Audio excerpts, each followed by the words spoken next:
اعوذ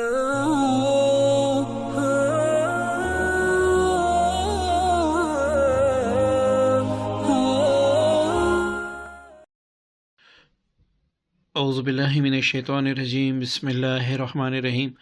السلام علیکم ورحمۃ اللہ وبرکاتہ۔ ایک نئے عمل کے ساتھ، ایک نئی ویڈیو کے ساتھ آپ کی خدمت میں حاضر ہیں۔ دوستو، اس عمل کی میں جتنی بھی تعریف کروں، جتنی بھی اس کی تعریف کروں وہ کم ہے، اور اس کی تعریف کرنے کے میرے پاس وہ الفاظ نہیں ہیں۔ انشاءاللہ آپ اگر یہ ویڈیو اول سے لے کر آخر تک دیکھیں گے تو انشاءاللہ آپ کو تسخیر کے لیے، کاروبار کی ترقی کے لیے، دولت کے لیے کسی وظیفے کی یا کسی عمل کی ضرورت انشاءاللہ نہیں ہوگی۔ سب سے پہلے آپ نے یہ سمجھنا ہے کہ میں نے کیا کرنا ہے، اور اس کے لیے آپ نے ویڈیو اول سے لے کر آخر تک دیکھنی ہے۔ پیارے دوستو، آپ نے روزانہ صبح اپنے ایک پرس اپنے پاس رکھنا ہے، ٹھیک ہے، بٹوا اپنے پاس رکھنا ہے جس میں پیسے رکھتے ہیں۔ جیسے کہ یہ دیکھیں میں نے اس میں پیسے رکھے ہیں، تو آپ نے ایسے بٹوا اپنے پاس رکھنا ہے جس میں آپ نے پیسے رکھنے ہیں۔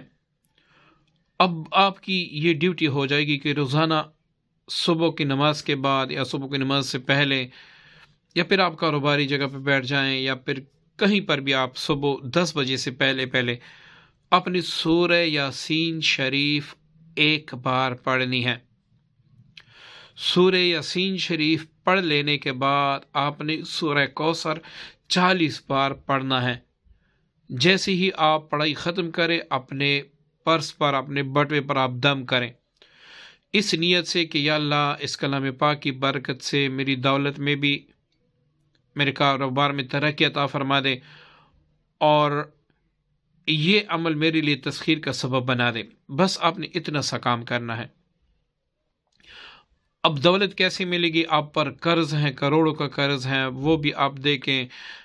آپ کاروبار میں ترقی کرنا چاہتے ہیں، وہ بھی پھر آپ دیکھیں۔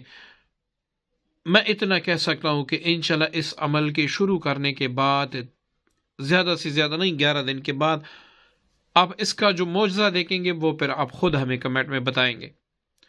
آپ جاب کی وجہ سے پریشان ہیں، یا پھر بچی کی شادی ہے یا بچے کی شادی ہے، آپ کے پاس کچھ بھی نہیں ہے، خالی ہاتھ ہے، بس یہ عمل شروع کریں۔ مسبب الاسباب جو ہیں وہ ایسی جگہوں سے اسباب بنائے گا، آپ کو اپنی قسمت پہ رشک آ جائے گا۔ بے شک آپ اس عمل کو کر لیں اور پھر اس کا کمال دیکھیں۔ دوستو، اگر عمل آپ کو پسند آیا ہے، اس کو ضرور شیئر بھی کریں، لائک بھی کریں، اچھے کمنٹس بھی کریں، اس سے ہماری حوصلہ افزائی ہوتی ہے، پھر ہم اس سے بڑھ کر عمل آپ کی خدمت میں پیش کرتے ہیں۔ اپنی پیاری دعاؤں میں مجھے بھی یاد رکھیے گا۔ السلام علیکم ورحمۃ اللہ وبرکاتہ۔